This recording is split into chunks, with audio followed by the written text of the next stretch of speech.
What does it mean to be a wealth dynamic star? If you find out you're a star, then some of us, we find out and go, brilliant, that's exactly what I love to do, just perform and be in front of people. Whereas others think, I don't even know if I do that. I don't even want to be on stage. A star is not someone who's on stage. A star is not someone who's in Hollywood. A star is someone who knows how to shine their light onto others, not on themselves, but onto others. Someone like Oprah Winfrey does far better shining her light on others than trying to shine it on themselves. And so the key to being a star is to know that you have the ability to personify, because you can think on your feet.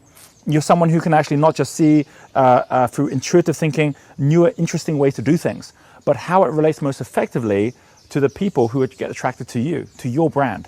So the most key thing being a star is your brand.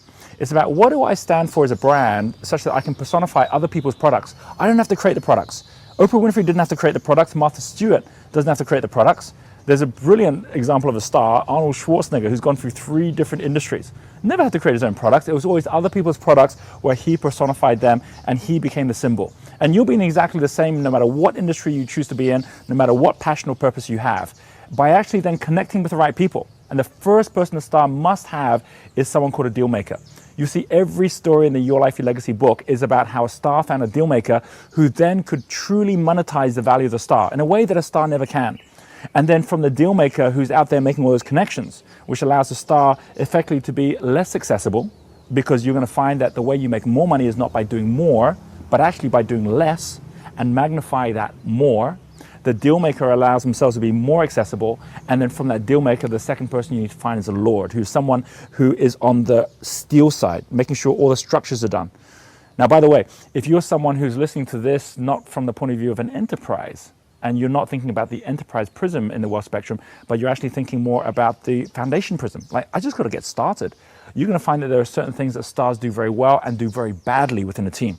So knowing which is which allows you already to say, people, I won't do that, but I will do this. And secondly, you're going to find that whereas a lot of stars end up being very good at making money, they're even faster at spending it.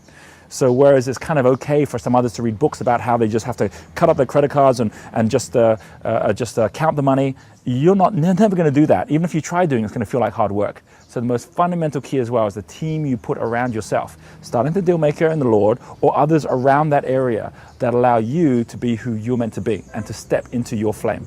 Fundamental key to a star is you know you're a star when you're sparkling.